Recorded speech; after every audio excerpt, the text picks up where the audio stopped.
The great hall was bigger than anything had ever seen. It stretched so far that she could not see the walls on the other side. Lights floated in the air like tiny stars. Thousands of alien beings sat in rising circles, all looking down at the small platform where she stood with her team. Was the lead diplomat for Earth. She was a woman of 42 years with gray streaks in her black hair and calm eyes that never seemed to blink. Behind her stood a tall man with broad shoulders and a face that had seen war. Next to him was the youngest of the three, a girl of 25 who understood languages better than anyone on Earth. Today was supposed to be humanity's greatest moment. After 50 years of being watched and tested, humans had finally earned a seat at the Galactic Council. They had built ships that could travel faster than light. They had proven they were worthy. But the aliens did not see it that way. A creature that looked like a giant insect rose from its seat. It was one of the elder species that ruled the galaxy. Its voice was sharp and clicking. "So these are the humans," it said. "The creatures from the wet rock at the edge of nowhere." Laughter filled the hall. It came from everywhere, from beings of all shapes and sizes. Some had tentacles, some were made of light, some had no bodies at all, but they all laughed at the same thing. They laughed at the humans. Did not react. She stood perfectly still, her hands folded in front of her. Another alien spoke. This one was a being that lived in water and wore a special suit to survive in air. "Their ships are so slow," it said. "My children's toys move faster." More laughter. A crystalline, a creature made entirely of glowing energy, floated forward. "And their lives are so short. What can a species accomplish in 80 years? We live for thousands. They are like insects to us." The laughter grew louder. Some aliens pointed at the humans. Others made sounds of disgust. Took a step forward. She opened her mouth to speak. "Silence," the commander said. "The grown species are talking. You may listen and learn." Closed her mouth. She did not argue, she did not shout. She simply stood there, watching with those calm, unblinking eyes. Felt his blood grow hot. He wanted to step forward and show these creatures what a human soldier could do, but had given him clear orders before they came. Stay silent. Watch. Learn. Do not react. So he stayed silent. Listened to the translations coming through her device. She noticed something strange. The alien translators were changing words on purpose. When it said, "We come in peace and friendship," the translation had been, "We come to beg for your kindness." They were making humans sound weak on purpose. Wanted to expose this trick, but she remembered words. "Not yet. Let them think they are winning." The meeting continued for 3 hours. In that time, the humans were insulted 47 times. They were called primitives, children, animals, and worse. They were told their planet was ugly, their culture was simple, and their technology was garbage. Through all of it, the three humans said nothing. They stood like statues, their faces empty of emotion. This began to disturb some of the aliens. The commander leaned forward in his seat. He had expected the humans to cry or beg or get angry. That was what weak species did. But these humans did nothing. They just watched. And their watching felt strange, like being studied by something patient and cold. "Why do you not speak?" the commander demanded. "Why do you not defend yourselves?" Looked up at him. For a long moment she said nothing. Then she smiled just a little and said, "We are listening. Is that not what you asked us to do?" The commander did not know how to answer. He waved his claw in anger. "This meeting is over. The humans may leave." As the human delegation walked toward the exit, the thousands of aliens watched them go. Most still laughed and whispered insults, but a few had stopped laughing. Something about the way the humans moved bothered them. It was too calm, too controlled, like they knew something no one else knew. In a dark corner of the hall, an ancient crystalline elder watched the humans leave. This elder was the oldest being in the Federation, over 12,000 years old. It had seen species come and go. It had seen empires rise and fall. It knew things that others had forgotten. And right now, it felt something it had not felt in a very long time. Fear. There was something behind those human eyes, something old and patient and very, very dangerous. The Elder had seen that look before, long ago, in a species that had nearly destroyed the galaxy. A species that had been quiet and polite until one day it was not. But the Elder said nothing. Who would believe it? The humans were weak, everyone knew that. In their quarters that night, the three humans finally relaxed, punched the wall hard enough to dent it. I wanted to kill them, he said, every single one. I know, said, she poured herself a drink of water. But killing is easy, what we are doing is hard. What are we doing? Asked. Looked out the window at the stars. Somewhere out there, Earth was waiting. Humanity was waiting. They had waited for a very long time already. They could wait a little longer. We did not survive ice ages by being loud, said. We did not survive plagues by shouting. We did not survive ourselves by losing control. We survived by watching, by learning, by waiting for the right moment. She turned to face her team. In her eyes there was something that had not been there before, something cold and sharp. Let them laugh, she said. They have no idea what is standing behind us. 3 months passed on the station. To the aliens of the Galactic Federation, nothing had changed. The humans were still there, still quiet, still easy to ignore. They attended meetings where no one listened to them. They walked through halls where beings laughed at them. They ate alone in corners where no one would sit with them. But something was happening, something the aliens could not see. Was a small man with glasses and a forgettable face. He worked in a tiny office that the Federation had given to the humans. It was barely bigger than a closet. The aliens thought this was funny. They did not know that preferred small spaces. Small spaces were easier to fill with secrets. Every day, watched and listened.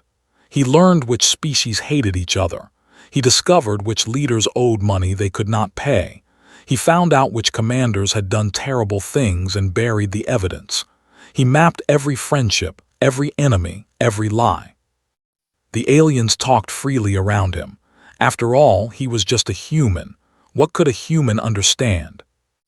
They did not know that understood everything. In another part of the station, worked as an engineer. The Federation let him fix small things, broken lights and jammed doors, jobs they considered beneath them.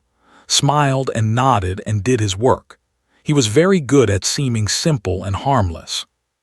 But every time fixed something, he left a little gift behind. A tiny device no bigger than a grain of rice. These devices did not do anything dangerous. They just watched. They just listened. They sent everything they saw and heard back to his computer. Within 3 months, humans had eyes and ears in every important room on the station. Was different from End. She did not hide in offices or crawl through maintenance tunnels. She walked openly through the station, talking to anyone who would talk to her, but she did not talk to the powerful. She talked to the forgotten. Every great species in the Federation had servants, workers who cleaned and cooked and carried things, beings who were treated like furniture, invisible and unimportant, made friends with these beings. She learned their names. She asked about their families. She listened to their stories. And their stories were terrible. The used slave labor to build their ships. The poisoned entire planets to extract valuable minerals. The crystallines kept sentient beings in cages and drained their life energy for power. The Federation was built on suffering, and the elder races worked hard to keep that suffering hidden. Wrote everything down. She sent her reports to Earth, and Earth remembered. One day, something happened that changed everything. Was attending a trade meeting with a commander named. It was supposed to be a simple discussion about shipping routes, but was in a bad mood. His superiors had criticized him that morning. He needed someone to hurt. Was the perfect target. You humans think you belong here, said, his mandibles clicking with anger. You are nothing. You are dirt beneath my feet. Said nothing. He kept his face calm and his hands still. This made angrier. He wanted a reaction. He needed a reaction. Perhaps you do not understand, said. He stood up and walked toward. Let me make it clear. He struck across the face with his armored claw. The blow was hard enough to draw blood, stumbled but did not fall. Every other species in the galaxy would have reacted to this. The aggressive ones would have attacked. The weak ones would have begged for mercy. Had done this many times before. He knew how it worked. But did something did not expect. He wiped the blood from his lip. He looked at the blood on his fingers. Then he looked up at and smiled. He said nothing, he just smiled. Felt something cold crawl up his spine. That smile was wrong. It was not the smile of a defeated creature. It was the smile of someone who knew something, someone who was waiting for something. What are you smiling at? Demanded. Did not answer. He simply turned and walked out of the room, still smiling, blood still dripping from his chin. That night could not sleep. Every time he closed his eyes, he saw that smile. Back in the human quarters, examined the cut on his face. It was not deep, but it would leave a scar. I am sorry, she said. I should not have sent you alone. Do not be sorry, said. I learned something important today. What did you learn? They are afraid of what they do not understand, and they do not understand us at all. Rushed into the room, her eyes bright with excitement. A message from Earth, she said. Phase 1 is complete. All assets are in position. They are waiting for your signal. Read the message carefully. For the first time in months, she allowed herself to feel hope. Everything was moving according to plan. The pieces were falling into place. The trap was almost ready. What do we do now? Asked. Looked out at the stars. Somewhere in that darkness, thousands of ships waited in silence. Millions of soldiers waited for orders. An entire species waited for the moment that would change everything. We wait a little longer, said. We let them get comfortable. We let them think they have one. And then turned to face her team. Her eyes were calm, but behind them burned something fierce and unstoppable. Then we show them what happens when you mock a species that has been hunting since before you learn to walk. The next morning walked through the station with his scar proudly visible. Aliens stared at him. Some laughed. Some looked away in disgust. None of them noticed that was counting doors, counting guards, counting steps. None of them knew that every human on the station was doing the same thing. None of them understood that the silence was not weakness. It was preparation. Strange things began to happen across the galaxy. On the secret military files appeared on every public screen. They showed videos of prisoners being tortured. They showed planets being burned. They showed children being taken from their families and forced to work until they died. The people had never seen these things. Their government had hidden them for centuries. On the water worlds, financial records leaked to every news service. They showed that the leaders had stolen billions while their own people starved. They showed bribes and lies and broken promises. The people demanded answers. Their leaders had none to give. On the crystalline energy stations, workers discovered a terrible truth. The power that ran their civilization came from living beings. Sentient creatures were kept in tanks, their life force slowly drained until they died. The crystallines had always believed their energy was clean and pure. Now they knew it was built on screaming souls.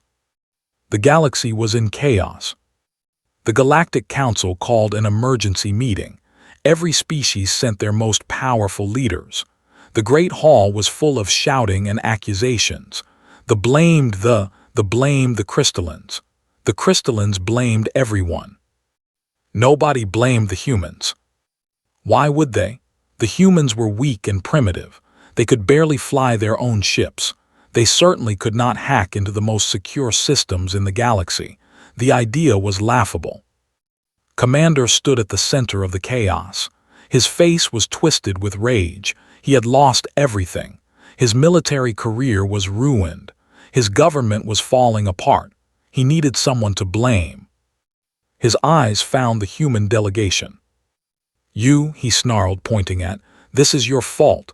I do not know how, but you did this." The hall grew quiet. Everyone turned to look at the humans.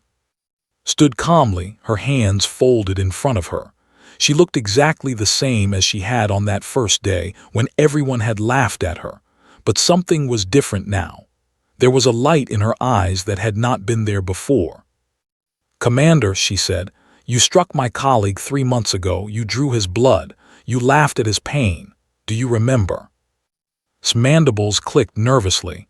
"What does that have to do with anything?" "Everything," said.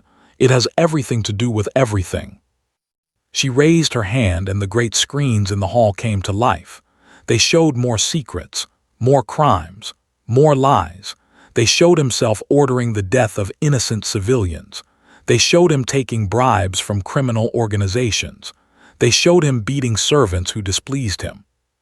Stumbled backward. "How?" he whispered. "Those files were destroyed. I destroyed them myself." "You destroyed the copies," said. "We found the originals." The hall erupted in chaos again. But this time, no one was laughing at the humans. They were afraid of them. The High Commander rose from his seat. He was the most powerful military leader in the galaxy. His word was law. His anger was death. "You dare to threaten us," he roared. "You dare to attack the Federation. We will destroy your pathetic planet. We will burn your cities. We will make your species extinct." Did not flinch. She did not step back. She simply smiled, and her smile was exactly like the smile had given 3 months ago. "Before you make threats," said, "you may want to check your long-range sensors." Every screen in the hall switched to sensor readings. For a moment, nothing seemed different. The same stars, the same empty space, the same quiet darkness. Then the darkness moved. Thousands of signals appeared at once. They came from everywhere, from behind moons, from inside asteroid fields, from the shadows of gas giants, ships, human ships, not the slow, primitive vessels the Federation had seen before. These were warships, massive, sleek, and armed with weapons the Federation had never encountered. They had been there for months, watching, waiting, silent. The hall fell completely quiet. Even the High Commander had nothing to say. He stared at the screens with wide, disbelieving eyes. "How is this possible?" a leader whispered. "Our sensors should have detected them. Our technology is superior." "Your technology is old," said. "You have not improved it in 1,000 years. Why would you? No one has ever challenged you. No one has ever made you afraid." She walked to the center of the hall where everyone could see her. She was small compared to the giants around her. But in that moment, she seemed like the tallest being in the room. "You watched us for 50 years before making contact," said. "You saw primitives struggling to leave their planet. You saw a species barely worth noticing." She paused, letting her words sink in. "But we watched you for 100 years before that. We saw your signals. We decoded your languages. We studied your technology. We learned your weaknesses." The ancient crystalline elder, the one who had felt fear on that first day, finally spoke. Its voice was like wind through crystal caves. "You were never weak," it said. "You were never primitive. You were hunting." Nodded. Every predator knows the value of patience. Every hunter knows the power of silence. You saw what we wanted you to see. You believed what we wanted you to believe. She turned to face the entire council. "We did not come here to beg for a seat at your table. We did not come here to be your servants. We came here to show you that the galaxy is about to change." Stepped forward, his scar catching the light. "You asked why I smiled when you struck me," he said too. "I smiled because I knew this day was coming. I smiled because every insult, every blow, every laugh brought us closer to this moment." Tried to speak, but no words came out. His legs were shaking. The High Commander finally found his voice. "What do you want?" he asked. For the first time in his long life, he sounded afraid. looked at him with cold, calm eyes. "We want justice," she said, "and we are not alone in wanting it." The council members stared at the sensor screens in horror, but the human ships were only the beginning. A hologram appeared in the center of the great hall.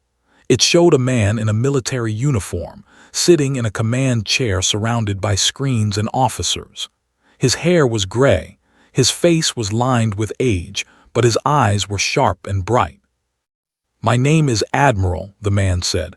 "I speak for the United Earth Coalition." The High Commander tried to regain control. "You dare to threaten the Galactic Federation. We have ruled this galaxy for 10,000 years. We have crushed 100 species who challenged us. You are nothing but insects." Admiral smiled. It was a patient smile, the smile of a teacher dealing with a slow student. "Look at your sensors again," he said. "Look more carefully this time." The screens changed. They no longer showed just ships. They showed stations, bases, factories, hidden in asteroids, buried on dead moons, floating in the darkness between stars, hundreds of them, thousands of them, all marked with the symbol of Earth. "We have been building in your empty spaces for decades," said. "Every asteroid you ignored, we claimed.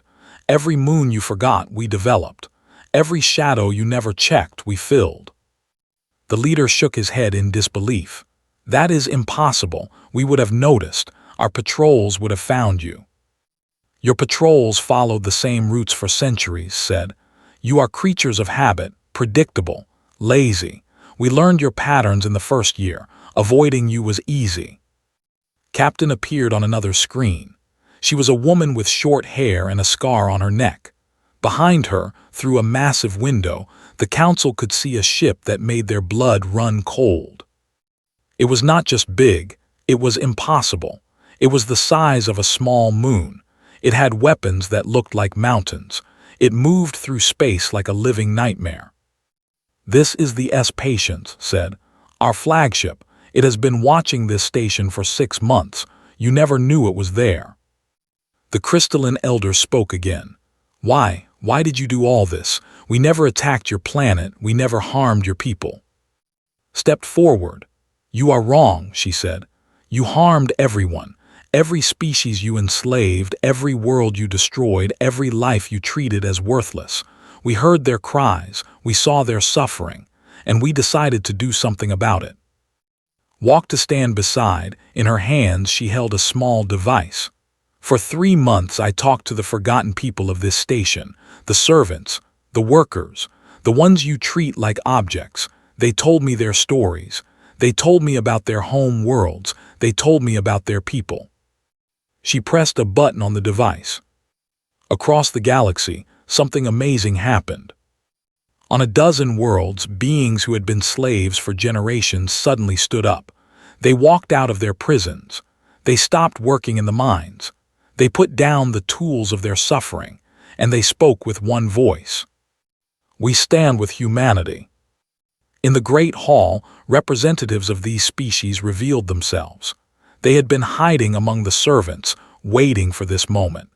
Now they stepped forward, standing behind the human delegation. The High Commander looked at the growing crowd with wide eyes. "Traitors," he hissed. "All of you are traitors." "No," said a small being with blue skin and sad eyes. "We are survivors. For 1,000 years we served you. We had no choice. We had no hope. Then the humans came, they talked to us. They listened to us. They gave us hope." More beings stepped forward. Dozens of them. Then hundreds. Species that the Federation had forgotten. Species that the elder races considered worthless. They filled the hall, surrounding the leaders who had oppressed them for so long. Watched the fear growing in the eyes of the elder races. "You asked what was standing behind us," he said. "This is your answer. Everyone you ever hurt, everyone you ever ignored, everyone you ever thought was too weak to fight back." The High Commander reached for his weapon, but before he could touch it, a dozen hands grabbed him. His own guards, his own soldiers. They were members of species he had conquered, forced to serve in his military. "What are you doing?" he screamed. "I am your commander." Not anymore, one of the guards said quietly. Admiral spoke again. We did not come here to destroy you. We are not like you. We do not want to rule the galaxy. We do not want slaves or subjects. Then what do you want? The leader asked. His voice was shaking. We want a new beginning, said. We want a federation built on equality, not power. We want every species to have a voice, not just the ones with the biggest ships. We want justice for those who have suffered. He paused and looked directly at the camera. You can accept this willingly. You can join us in building something better, or you can refuse and watch everything you have built crumble around you. Your military is crippled. Your secrets are exposed. Your slaves are free. You have nothing left to bargain with. The great hall was silent. The elder races looked at each other. They looked at the ships on the sensors. They looked at the freed beings standing around them. They looked at the humans who had done the impossible. The ancient crystalline elder drifted forward. It bowed its glowing head before. We were blind, it said. We were arrogant. We thought our power would last forever. We were wrong. It turned to face the other elder races. I am 12,000 years old. I have seen empires rise and fall. I have watched species destroy themselves with pride and cruelty. We are at a crossroads. We can choose to fight and die, or we can choose to change and live. The elder looked back at. I choose to live. I choose to change. I choose to stand with humanity. One by one, the elder races lowered their heads. They had no choice. The humans had beaten them without firing a single shot. Looked at, he still wore his scar proudly. It is time, she said, time to build something new. 1 year had passed since the day the humans revealed their true strength. The galaxy was a different place now. The war that everyone expected never came. It did not need to. When your secrets are exposed, when your armies refuse to follow you, when the beings you enslaved no longer fear you, war becomes pointless. The elder races surrendered not because they were defeated in battle, but because they had nothing left to fight with. The military government collapsed in weeks. Their own people turned against them when they learned the truth about the crimes their leaders had committed. New leaders rose, leaders who wanted peace instead of conquest. The financial empire fell apart when the stolen money was returned to its rightful owners. The corrupt families who had ruled for centuries were stripped of their power. For the first time in history, ordinary citizens had a voice in their government. The crystallines freed every sentient being from their energy farms. They developed new ways to power their civilization, ways that did not require suffering. Many of them spent their long lives seeking forgiveness from those they had harmed. A new federation was being built. Not a federation of masters and slaves, but a federation of equals. Every species, no matter how small or weak, had a seat at the council. Every voice mattered. Every being had rights. The great hall where had once been mocked was now filled with representatives from hundreds of species. They argued and debated and sometimes disagreed, but they did it as equals. No one laughed at anyone. No one was ignored. Stood at the back of the hall, watching the new council do its work. She wore simple clothes now, not the formal uniform of a diplomat. She looked tired but happy. A young alien approached her, a member of one of the freed species. "Ambassador," he said, "the council has voted. They want you to be the first speaker, the leader of the new federation." Smiled and shook her head. "I am honored, but I must refuse." The young alien looked confused. "But you earned this, you freed us, you changed everything." "I did not do it for power," said. "Humans do not need to lead. We just wanted everyone to have a fair chance. That is all we ever wanted." She pointed to a woman standing near the speaker's platform. She was from one of the species that had been enslaved for centuries. Her name was simple, her people were humble, but her eyes burned with intelligence and hope. "She should be the first speaker," said. "She knows what it means to suffer. She knows what it means to be ignored.